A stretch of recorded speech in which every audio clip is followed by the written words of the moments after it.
Om Sadashivasamaramam Shankaracharya-madhyamam Asmadacharya-paryantam Vande Guru-paramparam Shruti-smriti-purana Alayam Karunalayam Namami Bhagavad-padashankaram Lokashankaram Shankaram Shankaracharyam Keshavam Badarayam Sutra-bhashyam Vande Bhagavantau Punah Mandasmita-mukham bhojam mahaniya-gunarnavam madhurabhashinam shantam sarvabhutadayaparam bhaktavatsalyam paramananda-vigraham jnananandam prapannosmi nirmala-jnana-siddhaye. आयातु वरदा देवी अक्षरं ब्रह्म-संहितं गायत्रीं छन्दसां मातेदं ब्रह्मजुषस्व मे ओजोऽसि सहोऽसि बलमसि व्राजोऽसि देवानां धामनामसि विश्वमसि विश्वायु सर्वमसि सर्वायुरभिभूरों गायत्रीम् आवाहयामि सावित्रीम् आवाहयामि सरस्वतीम् आवाहयामि छन्दर्षीनावाहयामि श्रियम् आवाहयामि गायत्र्या गायत्री छन्दो विश्वामित्र ऋषि सविता देवता अग्निर्मुखं ब्रह्मा शिरो विष्णुहृदयगुं रुद्रा शिखा पृथिवी योनिः प्राणापानव्यानो दानसमानः सप्राण श्वेतवर्णा साङ्ख्यायन सगोत्रा गायत्री चतुर्विंशत्यक्षरा त्रिपदा षट्कुक्षि पञ्चशीर्षापनयने विनियोग ॐ भूः ॐ भुवः ॐ सुवः ॐ महः ॐ जनः ॐ तपः ॐ सत्यम् ॐ तत्सवितुर्वरेण्यं भर्गो देवस्य धीमहि धियो यो नः प्रचोदयात् ॐ आपो ज्योतिर्सो अमृतं ब्रह्म भूर्भुवः स्वरोम् ॐ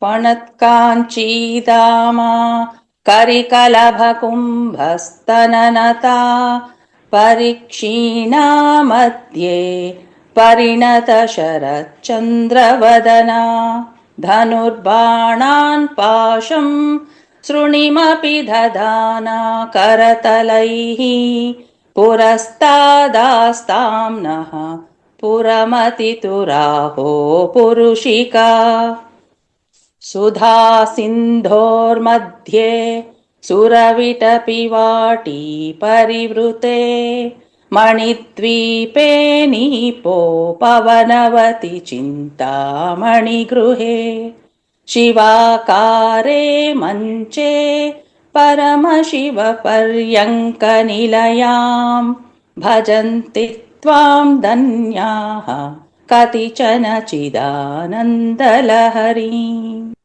See, this session, we will begin the 7th verse. Until the 6th verse, we saw the Devi as the power behind the universe. And the Devi is the very source of desires. See, without desires, there is no creation. The creation is Devi. The Devi is the very source of desire. So, in the 7th verse, we are doing prarthana to the Devi to reveal her swarupam to us. Ho Devi, please appear before us. Please give us jnanam. And jnanam is what we are asking. And the Devi is the Atman pervading the universe. See, the Atman is infinite, it is attributeless, and this is also our nature. We are not able to recognize our true nature because we are stuck in ignorance. So in this shloka, we are asking the Devi to reveal her swarupam to us. In her we will recognize ourselves. Shiva is Parabrahman and his Maya Shakti is the Devi, and the Devi is the dynamic power. And that energy, the Shakti, is the origin for everything, origin of the entire universe. And when you look at the Tantra Shastra, it is about this feminine energy which becomes the principal foundation of Tantra Shastras. So when you say Shakti, Shakti means that which is capable of doing, which has got the force to act. Without Shakti, the creation cannot exist. And without Shiva, the knowledge cannot be achieved. So therefore, Shiva and Shakti always go together, and we worship both of them together. And when you look at Tantra Shastra, Tantra has got two paths. One is the Dakshina Marga, the other one is the Vamachara. So two distinct paths, Dakshina Marga and Vamachara. So Vamachara is about external rituals, which is Kaula Tantra, external rituals. Then you got the Dakshina Marga, which is also called as Samaya, which is about internalization, moving from outside into inside, taking everything inside. Samaya, which is Dakshina Marga, and you have got something in between, which is Mishra Tantra, which is a combination of both external and internal. So you have Dakshina Marga, Vamachara. So Kaula falls under Vamachara, or every external worship falls under Vamachara. And one of them is progressively higher. Like, if you take it in order, Kaula, Mishra, and Samaya, one is progressively higher than the other. And all these practices, all these paths focus on purifying the body, purifying the mind, the prana, purifying the samskaras. And in the yogic way, this is also known as Bhuta Shuddhi. Bhuta Shuddhi means purifying the elements based on how the elements are manifested in us. The fundamental elements are manifested in us, the bhutams. The creation is made out of bhutams, fundamental elements. And this is Bhuta Shuddhi. And through these practices, the Kundalini is awakened. See, methods may differ. Whether it's Vamachara or Samaya or Dakshina Marga, methods may differ. In the process, the Kundalini is awakened. And when you look at Dakshina Marga is about meditation, tapas or austerity, then devotion, bhakti. All this come under Dakshina Marga.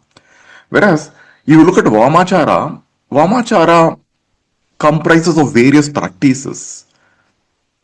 They can range from pranayama to bandhas, mudras, asanas, maithuna.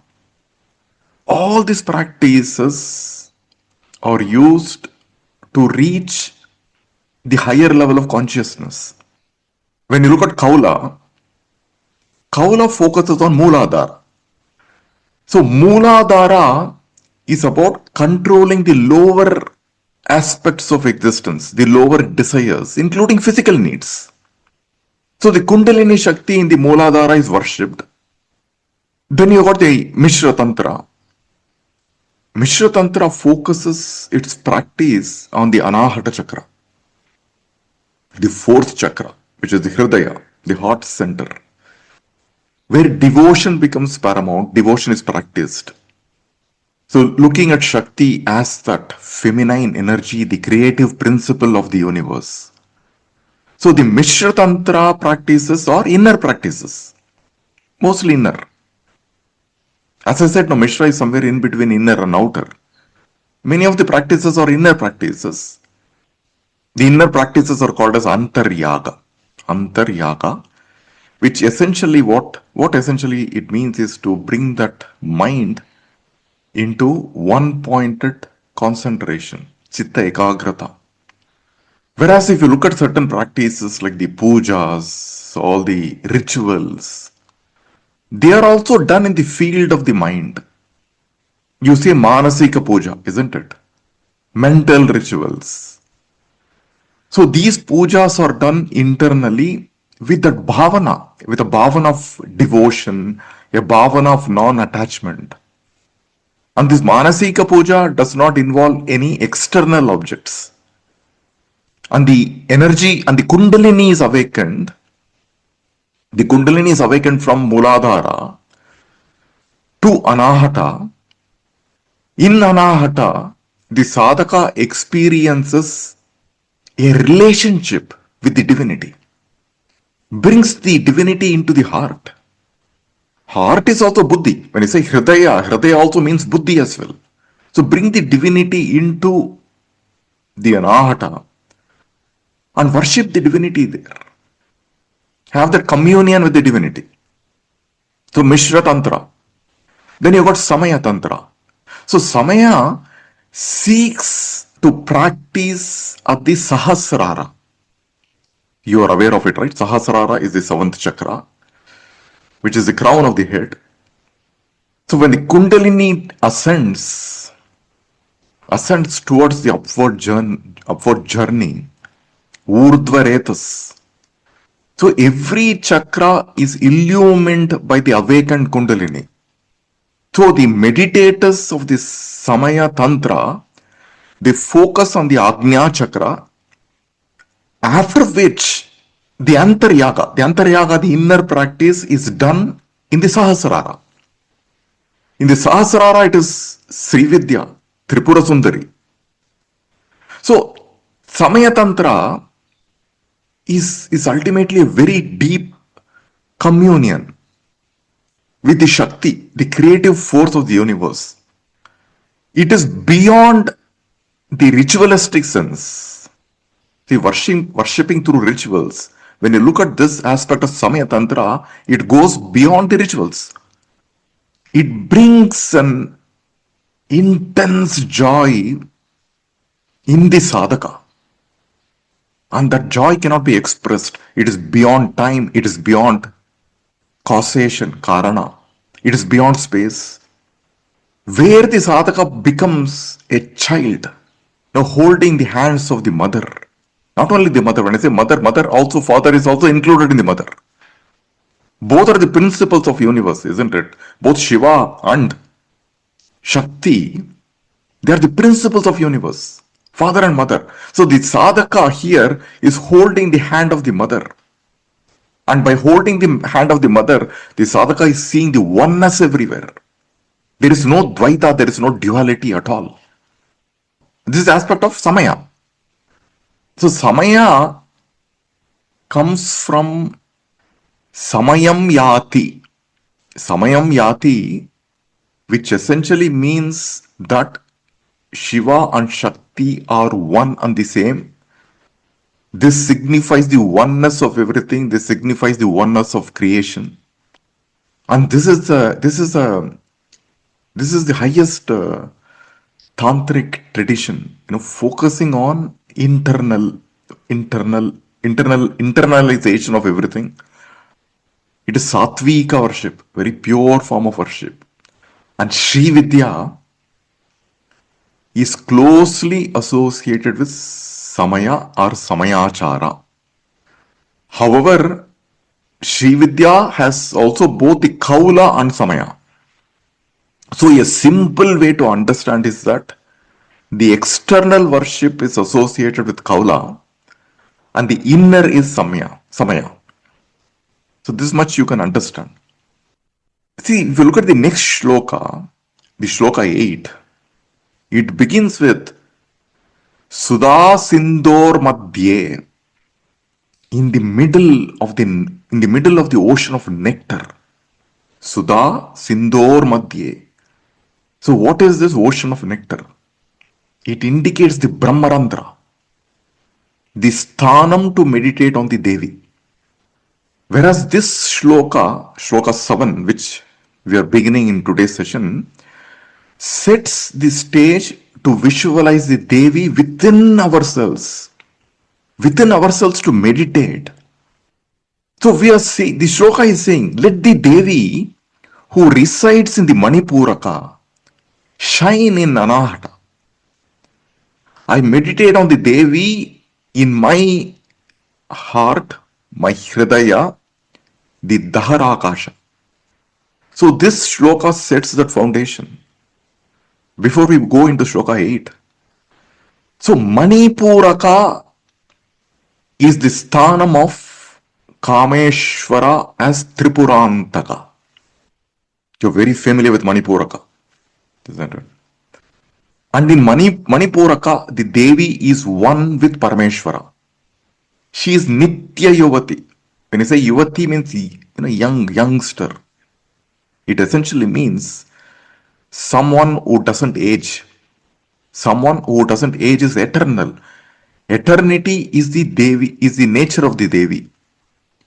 To indicate her presence in Mūlādhāra, she is wearing a girdle. A girdle. Kwanat. See, a kanchi means a belt ornament. Belt ornament. Hip is called as kanchi pada. So a tingling golden belt ornament around the waist of the Devi, kanchi dama. So kanchi means the tingling bells. They tingle when the Devi is doing sancharam. The Devi is moving everywhere. The Devi is moving within yourself. She is moving everywhere in the creation. This is what is sancharam. So when she does sancharam, there is this tingling bells which go on because of the waist belt she is wearing. And that indicates the Mūlādhāra. That indicates the Manipuraka. And the Manipuraka is the sthaanam of Kameshwara as Tripurāntaka. So this shloka begins with Kwanat Kanchi Dama. Kwanat Kanchi Dama Karikalava Kumbha Sthananata Parikshina Madhye Parinata Sharat Chandravadana Dhanurbanan Pasham Srunimapi Dadana Karatalaihi Purastad Astam Naha Pura Matitu Aho Purushika. Pura Matitu Aho Purushika. So the Devi is personified as a beautiful feminine. And let the mind be completely focused on the form of this Devi. And this is the meditation in this shloka. Kwanat Kanchi Dama. When you say Kwanat Kanchi Dama is the hip belt, made of gold. Women wear it, isn't it? Waist belt with a jingling bell. Kwanat Kanchi, a belt. Kanchi is also a belt ornament.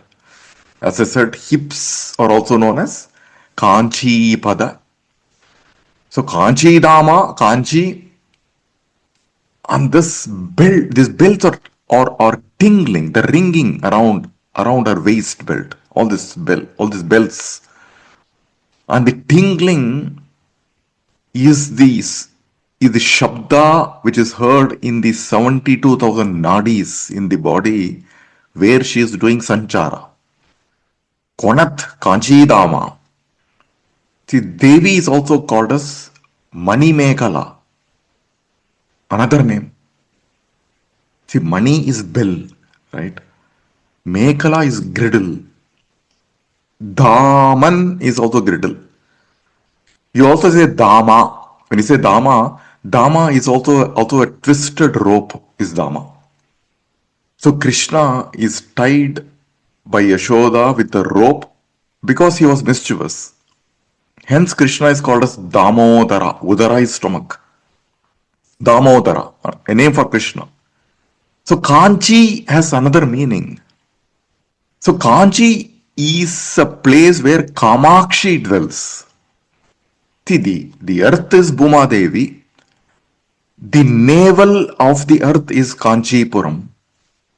And that is the reason the Devi is wearing the waist belt around her hips to show that she resides in Kanchi. Kanchi is Mūlādhāra. The Kanchi is Manipuraka, not Mūlādhāra, Manipuraka. See, in Lalita Sahasranamam, there is a verse which is, there is a nama which is Ratna Kinkinika Ramya Rashana Dama Bhushita. Ratna Kinkinika Ramya Rashana Dama Bhushita. So Devi as the one who wears a golden thread below her waist, and the thread is decorated with bells, and the bells are made of precious stones. There is also another Rama, Ranat Kinkini Mekala. Ranat Kinkini Mekala. Again a similar meaning. The Devi is wearing a waist band with small tinkling bells. So Kwanat Kanchi Dama. And Karikalaba Kumbha Sthananata. Karikalaba Kumbha Sthananata. Nata means slightly bent, slightly inclined, or bowed. See, when you do namaskaram, you slightly bow. Nata. When you say aham nata, which means I bowed. Aham nata. So karikalaba kumbha sthananatha. Here it means the Devi is slightly bent. Why is she slightly bent? Because of her breasts, her bosom. Sthana means breast. Sthananatha. She is slightly bent. And how is she slightly bent? So there is a comparison here. Karikalaba kumbha sthananatha. She is slightly bent like Kari. Kari means an elephant. Karikalaba. Kalaba is a young elephant. See, in the head of the elephant, you will see two temples. And Devi, who is slightly bent due to the heaviness of her breasts, and which are like the young elephant's temples, resembling the forehead of a young elephant. So in this you are seeing the hips of the Devi and the breasts of the Devi. Karikalaba kumbhastananata. Kwanat Kanchi Dama. Karatalaihi. See, when you say Karatalaihi, Dadana Karatalaihi, in her hands. See, Devi has got four hands. And what is she holding in these four hands? In one hand, she's holding a dhanur, which is a bow, banan, arrow, dhanur, banan, pasham is a rope, srinihi is ankusha. Ankusha is a goad. You call it as a goad in English. Srunihi, ankusha. Dhanur, banan, pasham, srunim, api, karatalaihi, dadana. Karatalaihi dadana. And the Devi who is visualized in this form is Lalita Tripura Sundari. It is also the name for Raja Rajeshwari. She has four hands. In the upper hand, she is holding a pasham, which is the noose, and ankusha, which is the goad, in the upper hand. The bow and the arrow is in her two lower hands, dhanur banan. And that is the Saguna Rupam of the Devi. Manmata, see, look at Manmata. Manmata also has the bow in his hand, isn't it? The bow is made of flowers. Or sometimes you say, bow of sugar cane in the hands. And the Devi is holding a bow of sugar cane in the hands. Manmata is holding a bow of flowers in the hands. So what is the difference between Manmata and the Devi? It depends upon the viewpoint. Both are not one, same. Of course, Devi appears as Manmata, it is different. Just do a comparison between Manmatha and Devi. Both are holding bow and arrow in their hands. What is the difference? See, look at Raga and Dvesha. Raga and Dvesha blind the person. Raga gives rise to Kama, and Dvesha gives rise to Krodha, anger. So both Raga, Dvesha, Krodha, Kama have to be kept under control.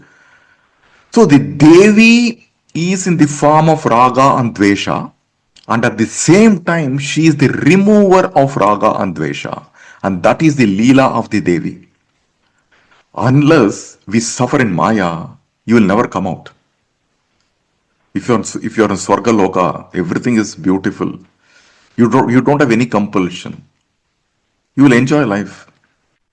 There is no liberation in Swarga Loka. So only when you're churned in the grip of Maya, go through all these sufferings, then a point arises where you want to escape. And for that, the Devi appears as Raga and Dvesha only to remove you out of Raga and Dvesha.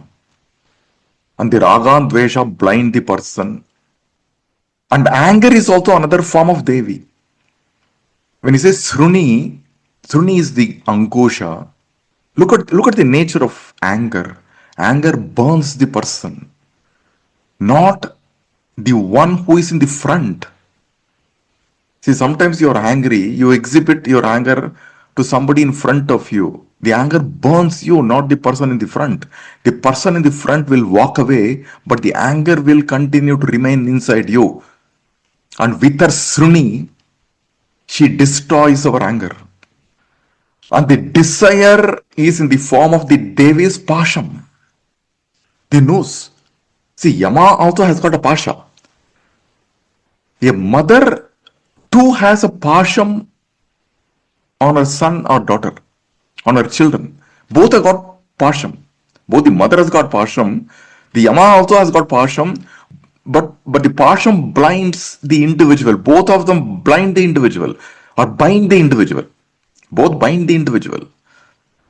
But the Devi's Pasham pulls us from worldly desires, and that is her compassion. See, look at Manmatha. Manmatha has got bows and arrows, and his bow draws the mind towards the object, and his 5 arrows bring the object to the mind, whereas the arrows of the Devi destroy the human sensual urges.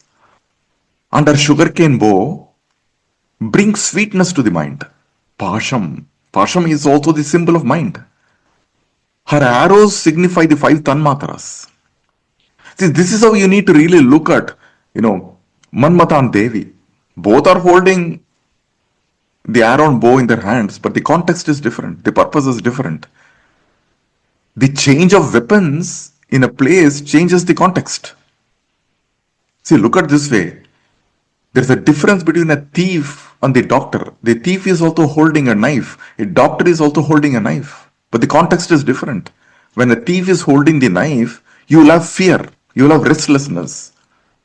Similarly, when the doctor is holding a knife, it is about compassion. He is removing your ailment. So similar context has to be applied between the bow and arrows of Manmatha and the Devi. See, we decorate ourselves with ornaments, isn't it? When we decorate ourselves with ornaments, it sharpens our ahamkara.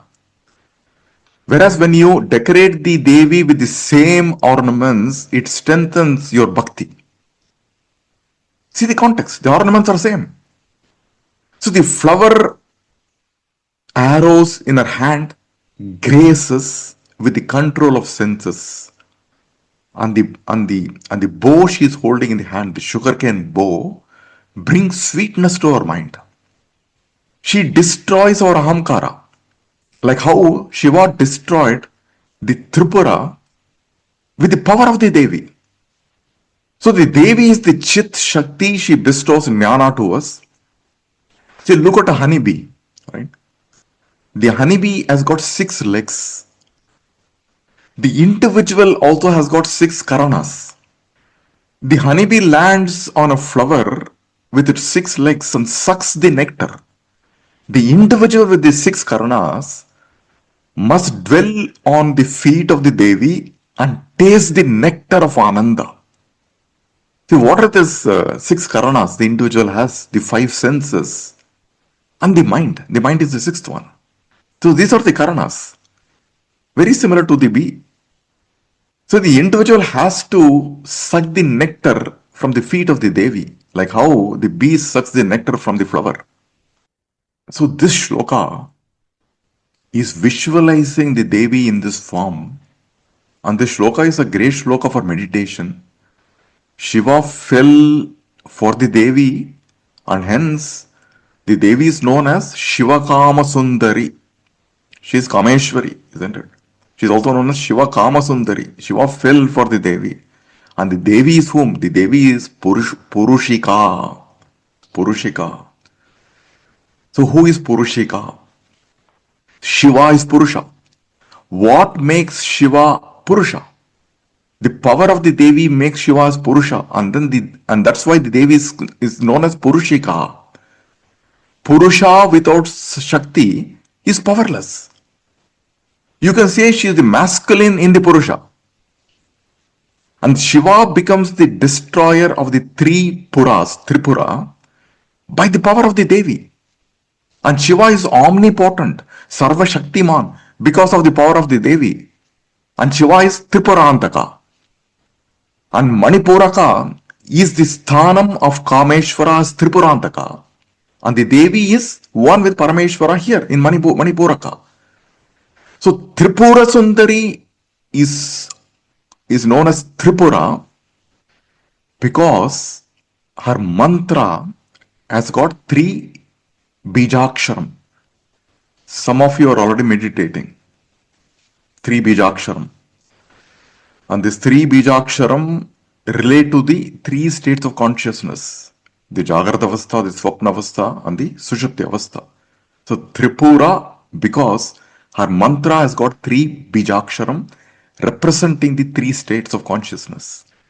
And look at the Purusha Shiva.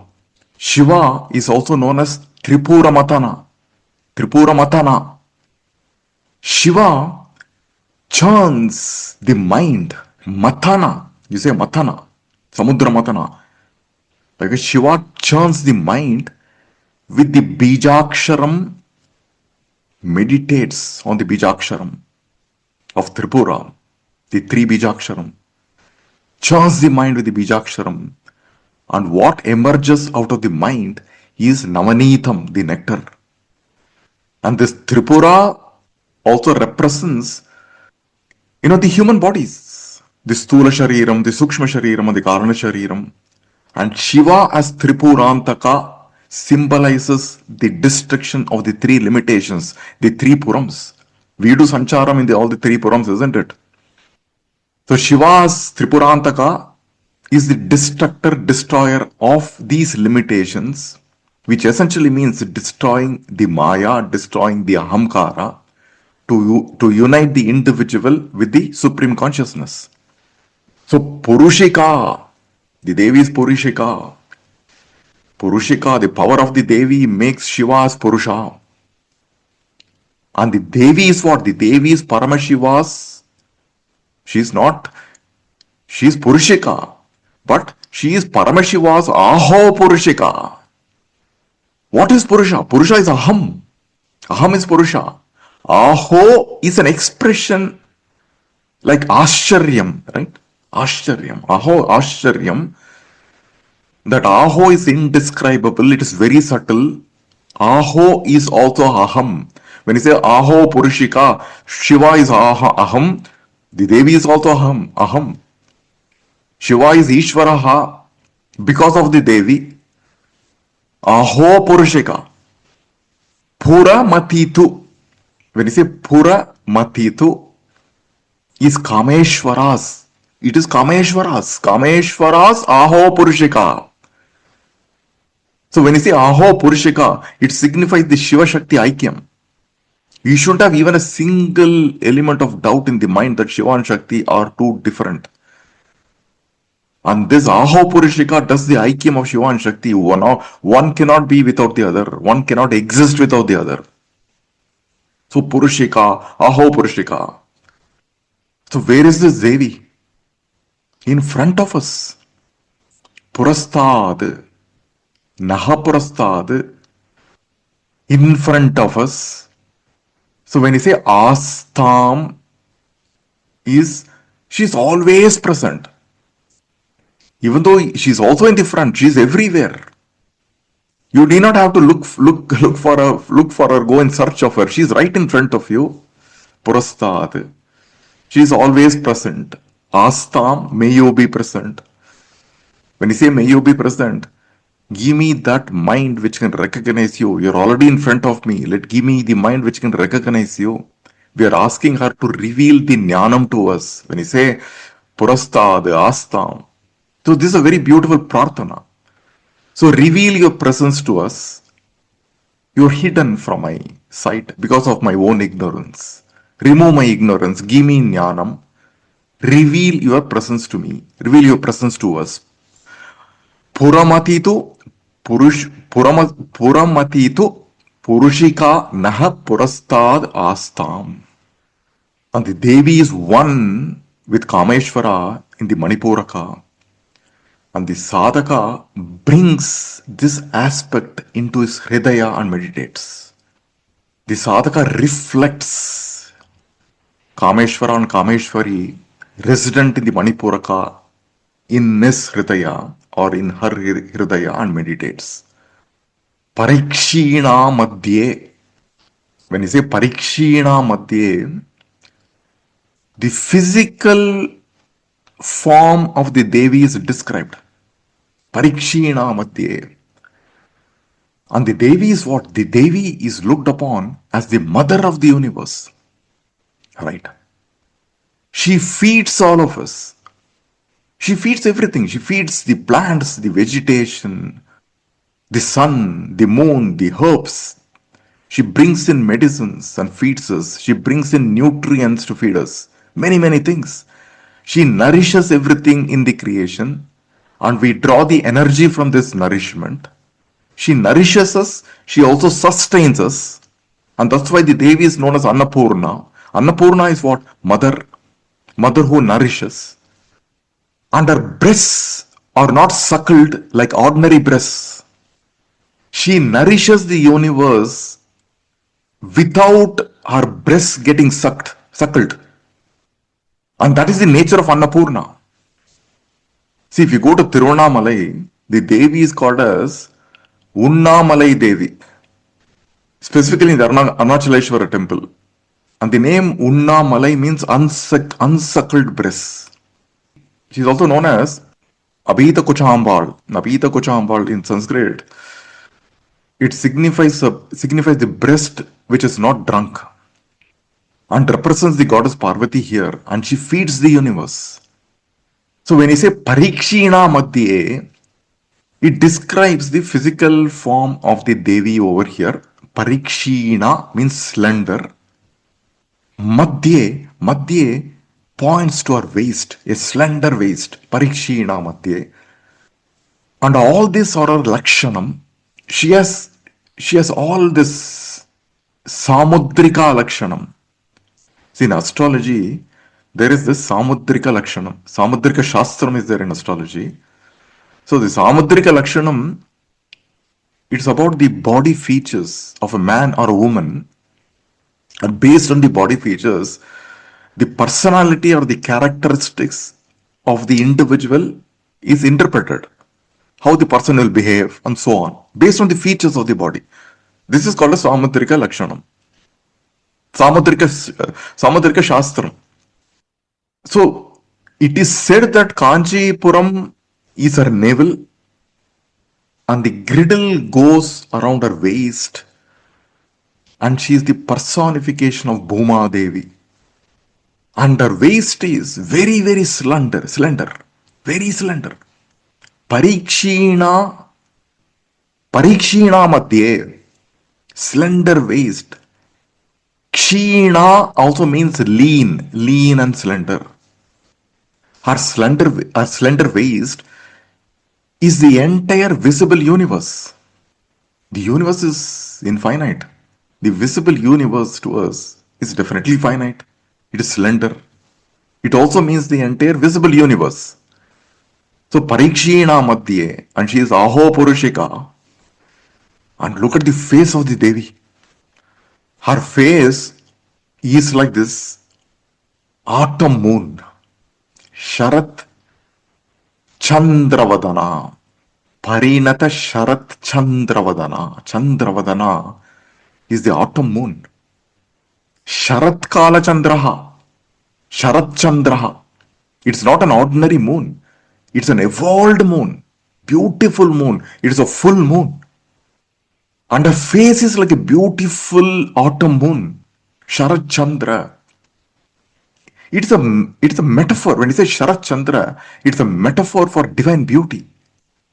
And that metaphor connects you to nature, it connects you to spirituality. The autumn moon symbolizes beauty, tranquility, clarity, spirituality, the depth of emotions. So she is Sharat Chandravadana. Look at the face. The face is a very important part of the body, isn't it? It's the mukhya. When you say mukhya means important. The mukhya part of the body is the face, and that's why the face is known as mukha. Mukha is derived from mukhya. So she is perfect like this. The face is perfect like this Sharat Chandra. So Parinata Sharat Chandra Vadana. When you say Parinata means perfect.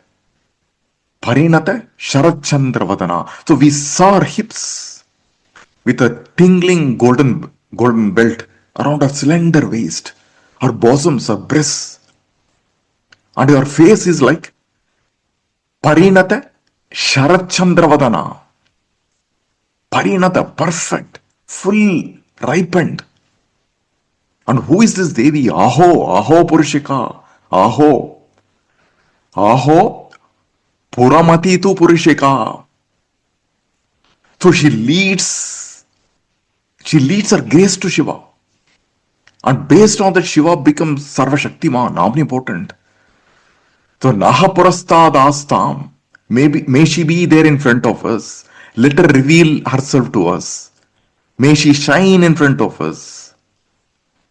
May the Devi who is wearing this tingling girdle around her delicate, slender waist, and the Devi's face, whose face is like the Sharat Chandra, the autumnal full moon, and her four hands, holding the bow, the arrow, the noose, and the gourd.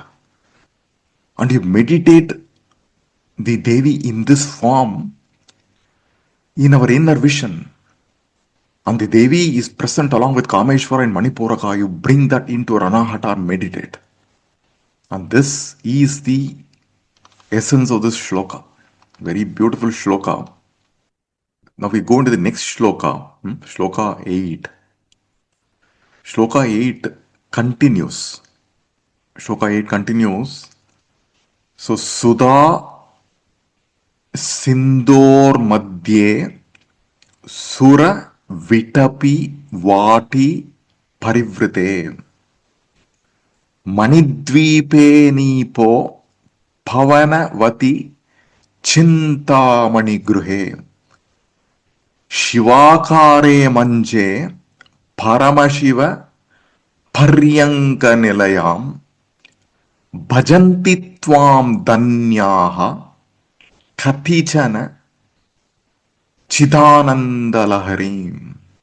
See, the Sri Chakra is also known as Vyat Chakra. See, when you say Vyat indicates Akasha. And Sri Chakra is worshipped both as external. When you say external is physical in the form of a Mahameru or a two-dimensional yantra which is flat. That's how it is worshipped. It is also worshipped internally in your Dharakasha, the space within your heart. That Akasha, Dharakasha. When you say, that's why Sri Chakra is also known as Vyat Chakra. So look at the Bahya Akasha. So when you look at the Bahya Akasha, everything outside you, everything external, the whole universe is a representation of Sri Chakra. it is a representation of Shiva and Shakti as the entire cosmos. And the cosmos comprises of what? Panchabhutas, the five elements. And all the four Panchabhutas are in Akasha. The Akasha is the subtlest of the element. And Akasha encompasses everything. So when you look at the Bahya Akasha in the creation, you look at creation as Sri Chakra alone. And that's why Sri Chakra is also known as Vyat Chakra. In Samayachara, it is about moving from worshipping the Sri Chakra externally to visualizing the Sri Chakra in yourself, in the body, specifically in the Anahata Chakra. So from your Bahya Akasha to Dhara Akasha. That's why Sri Chakra is Vyat Chakra. From Bahya Akasha, worshipping it in the Dhara Akasha. And the Sri Chakra is also known as Navayoni Atmakam. When you say Nava, it is 9, isn't it? Navayoni Atmakam, which is the structure of the Sri Yantra. And Sri Yantra has got 9 interlocking triangles, which you are very familiar. So when you say Navayoni, translates to 9 yoni or 9 triangles or 9 wombs. So representing the 9 inner triangles, which is what the Sri Chakra is about, the Sri Yantra is about. And these 9 interlocking triangles, they represent the cosmic play of Shakti and Shiva. There are 5 downward pointing triangles, which is Shiva, and 4 upward pointing triangles, which is Shakti. And these symbolize the manifestation of the entire universe in the human, in the individual body. And it is called as Navayoni Chakra. And Navayoni Chakra is worshipped as the abode of the Devi Lalita Tripura Sundari. And it represents the union of Prakasha and Vimarsha. Prakasha is Shiva and Vimarsha is Shakti. So this shloka begins with Sudha Sindor Madhye. When you say Sudha Sindor Madhye, it indicates Bindu.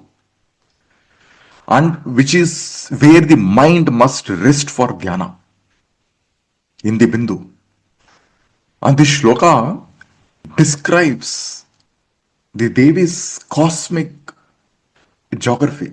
Like we say Shivaloka, we say, isn't it? Shivaloka, we say Vaikunta. Shivaloka is the abode of Shiva and Vaikunta is the abode of Mahavishnu. Likewise, we are talking about the abode of the Devi. Where is the abode of the Devi? The Devi's abode is described.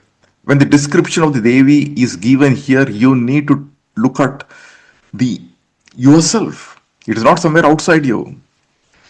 So she is seated in Chintamani Griha. That's a seat, Chintamani Griha. When he says Sudha Sindor Madhye, it is the Bindu. The mind has to rest on the Bindu. The mind, that is Dhyanam, isn't it? That is Upasanam. And when you say, and it talks about Chintamani Grihe. She is seated in Chintamani Griha. How is she seated? This Devi is seated on 5 Brahmas. 5 Brahmas. And who are these 5 Brahmas? Brahma, Vishnu, Rudra, Ishvara and Sadashiva. And all these 5 Brahmas represent the foundation of the creation, the foundational cosmic energy of the creation, Srishti, Sthiti, Laya, Tirobhava and Anugraha. So she is sitting on these 5 Brahmas, seated on 5 Brahmas. So these 5 Brahmas in this context can be understood as the legs of the throne. So each leg in the throne is a Brahma. The throne will have 4 legs, isn't it? So one leg is Brahma, another leg is Vishnu, the third leg is Rudra, the fourth leg is Ishvara, and the plank, the seat is Sadashiva, that is Sadashiva's Tattva. And that's how she is seated on this Pancha Brahmas. And our presence is in an island filled with lot of gems, wish fulfilling gems, you say, wish fulfilling gems. So the island full of gems, surrounded by layers of kadamba vriksha, kadamba trees, layers of kadamba trees.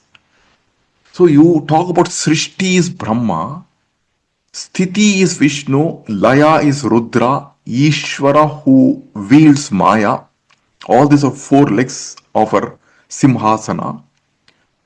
And there is the fifth one, which is Moksha. These are the five faculties or facilities. So Devi's throne is made of four pillars, and Sadashiva Tattva is the base where she sits in Pancha Brahmasana. When the Devi is not there, it becomes Pancha Pretasana. This is the visualization of the Devi here. She is sitting in this form.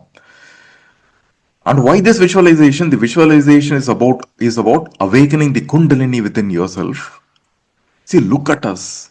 We always have a restless part within ourselves, isn't it? Very restless. And the restless part within us is masculine.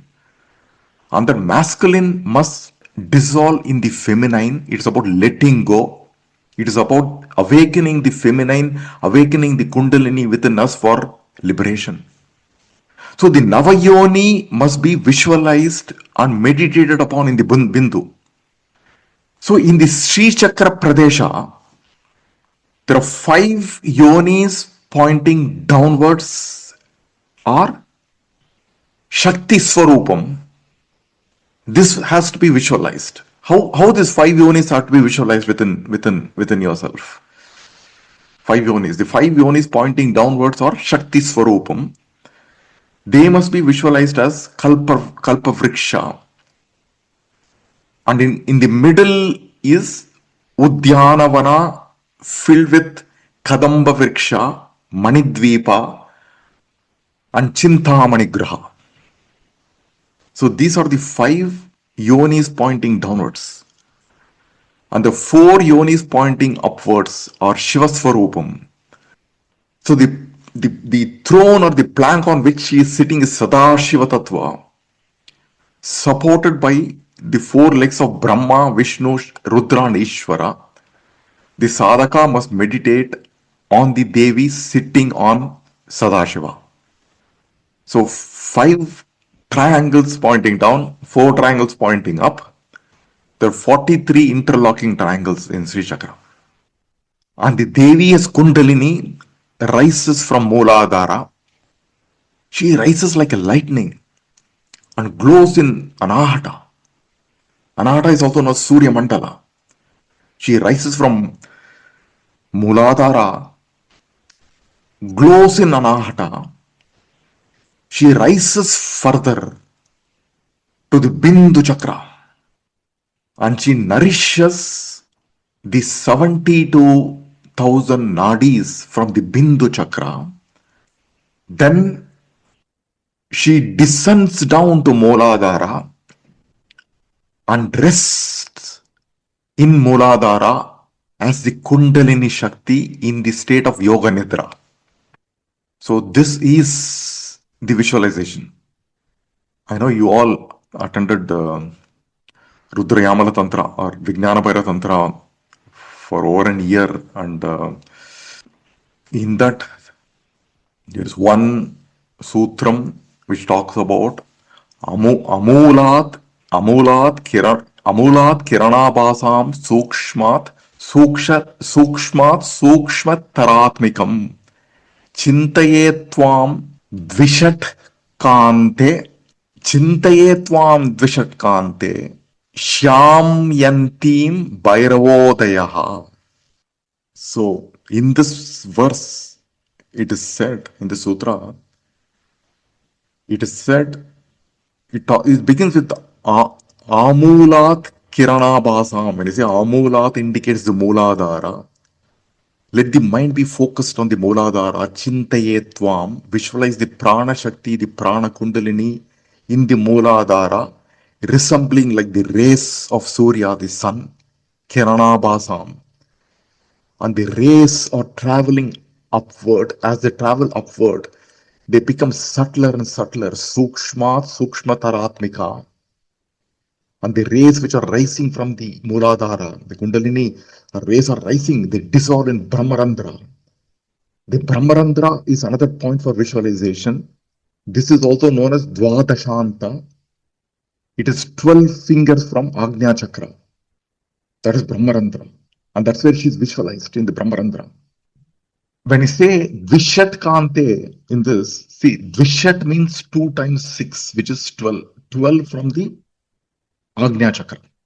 Dvishat Kante, Dvadashanta.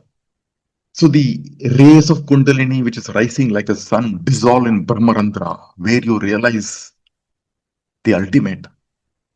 And this Kundalini is the greatest potential we have within us. And she is going to give tremendous Ananda. Through that Ananda, she removes our ignorance. And ignorance is the root cause of every misery, isn't it? If the sun is clouded, you cannot see the sunlight. The sunlight is always present. It is not visible to us because of the clouds. So to recognize the sunlight, the only sadhana you need is to remove the clouds of ignorance. So here you're visualizing everything within your shariram. The Swadhisthana is Agni Mandalam, and the Hridaya is Surya Mandalam, and the Chandra Mandalam is in Brahmarandhram, Chandra Mandalam. And the Devi, the Kundalini rises and showers the Amrita from Chandra Mandalam through to all the nadis, and every nadi is nourished continuously by this Amrita. This means the sadhaka is soaked in the state of Ananda always. And the sadhaka must intensely meditate in the Hridaya Pundarika, by visualizing the Devi as described in this shloka. So the sadhaka invites the Kundalini in this sthaanam, the Hridayam in the dhyana. That's why this shloka, every shloka is great for meditation. So the Devi rises. The Devi is rising. The Devi rises as Kundalini from Mūlādhāra and covers this sthaanam with her grace, and she further rises to the Bindu Chakra and she showers the Amrita, her nectar, over all the 72,000 nadis. The sadhaka is soaked in that Amrita, that Ananda. So in this shloka, it is said that who can worship this Devi? Who is eligible to worship the Devi? The one who have done punyam, they alone can worship her. They alone have worshipped her. They alone can praise her. So when you say Katichan, when you say Kati means what? Kati is how. Katichana means how many. Katichana, Kati. Katichana Danyaha. Danya means the very fortunate ones who always worshipped her. They are the blessed one. Katichana Danyaha. Tvam Bhajanti. Katichana Danyaha. Tvam Bhajanti. When you say Bhajanti means worshipped. Bhaja also means discovered. Very few people have discovered you. Very few people can do namaskaram to you, bow to you. Very few people can know you. They are the blessed ones. Who are they? Who are they? Katichana Danyaha Tvam Bhajanti. Only people who have done punya alone are eligible to know the Devi this way. And who is she? She is Chidananda Lahari. She is none other than Chidananda Lahari. Lahari means wave. Chit is consciousness. She is the way of consciousness. She is the embodiment of Ananda, Chidananda, Devi, who is in the form of fullness, a wave of fullness. She is Purnam, Chidananda Lahari, Katichana Danyaha Tvam Bhajanti. And she has this Saguna Rupam for us to worship. But the Devi is formless reality. She is Purnam, she is Ananda, the wave of consciousness. Chidananda Lahari, Katichana Danyaha Tvam Bhajanti. And where is this Devi? The Devi is Paramesvara Paryanka Nilaya. When you say Paryanka means the bed. Paramesvara is the bed, that Sadashiva Tattvam. She who remains on Paryanka, Paramesvara himself. This means what? It's again Aikyam, she is inseparable from Paramesvara. The very reality is Paramesvara and Shakti are inseparable. Like the waves are in the bed of water. And the waves enjoy their existence in water. Parameshiva Pariyanka Nilaya Dhanyaha Tvam Bhajanti Chidananda Lahari. This bed is on a cot. See, when you say manche, mancha means cot. You know what is mancha? Mancha is cot. How is this cot? Shivakare manche. Shiva akaraha mancha. Shiva akaraha manchaha.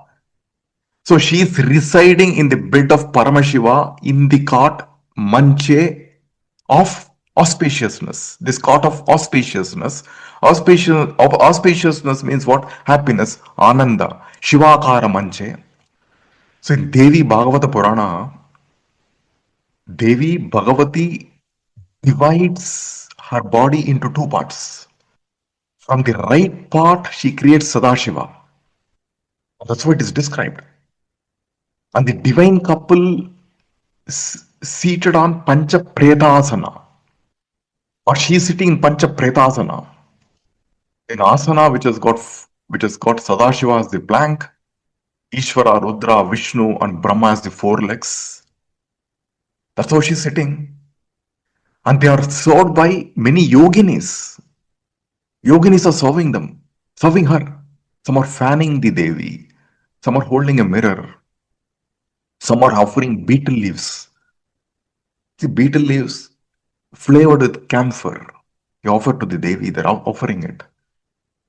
Some are offering her a drink by mixing, milk, honey, butter, ghee, coconut water. Some are dressing Tripura Sundari's hair. Some are doing makeup. Some are busy stringing garlands. Some are dancing, some are singing to entertain the Devi, and that's how she's seated in Chintamani Graha. So this cot on which she is sitting, the cot, the plank which is Sadashiva, the Sadashiva Tattva on which she is sitting with the four legs, the four Brahmas, plus Sadashiva. Where is it? In Chintamani Graha. So Chintamani Graha, in a home or house filled with precious stones, wish-fulfilling stones. And where is this Chintamani Graha? Manidvipe.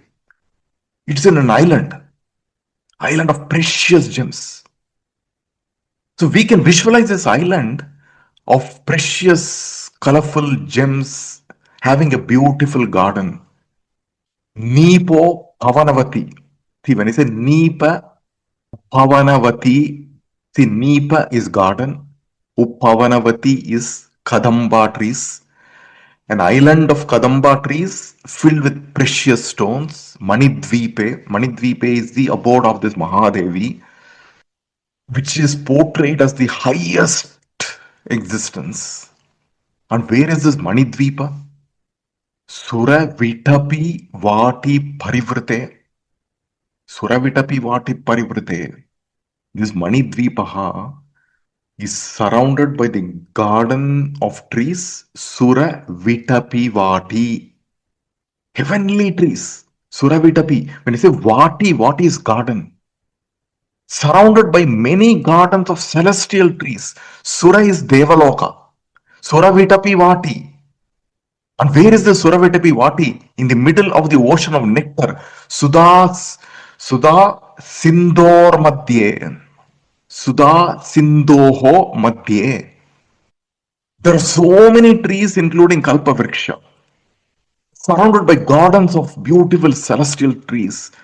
So, in the island of highly precious gems, or island filled with highly precious gems, with Kadamba trees, in the middle is her place, and she is Shivakare Manche. And who is she? Chidananda Lahari. Chidananda Lahari, she is one who is inseparable from Shiva. Chidananda Lahari in the island of jewels. So, circled by this ocean of nectar, beyond the universe, there is this beautiful Chintamani. Chintamani is also a wish-giving jewel, isn't it? Chintamani. There is this beautiful mansion made of Chintamani, which is there in the grove of Kadamba trees. In that there is a platform with 4 legs, and the platform is Sadashiva, and the 4 legs represent Brahma, Vishnu, Maheshwara, and Ishvara.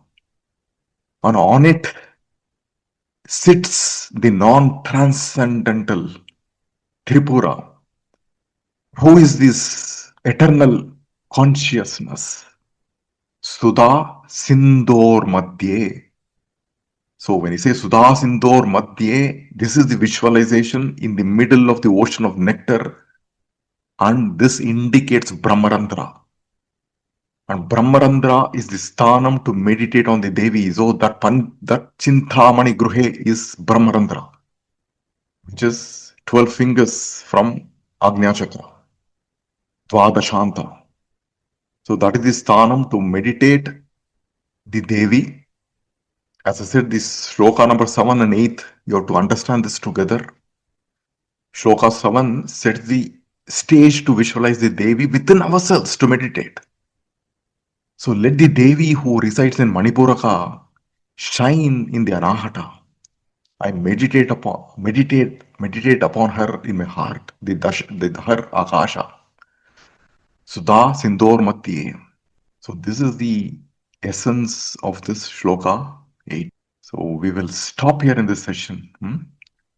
Kvanat Kanchi Dama Karikalava Kumbas Tananata Parikshina Madhye Parinata Sharat Chandravadana Dhanur Banan Pasham Srunimapi Dadana Karatalaihi Purastadastam Naha Puramati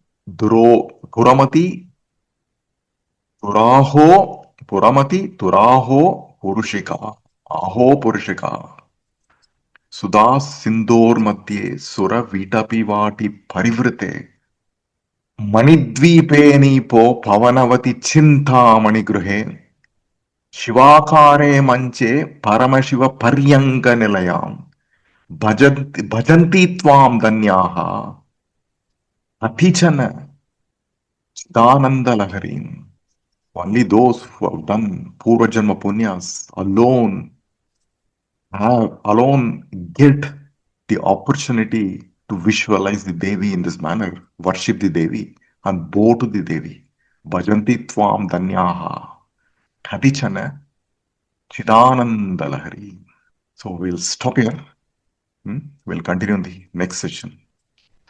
Uttame Shikare Jate Bhumyam Parvada Murtini Brahmanebhyo Anusmyata Gachadevi Yada Sukam Stuto Maya Varada Veda Mata Prachodayanti Pavane Dvijata Ayu Prativyam Dravinam Brahma Varchasam Mahyam Dattva Prajatum Brahma Lokam.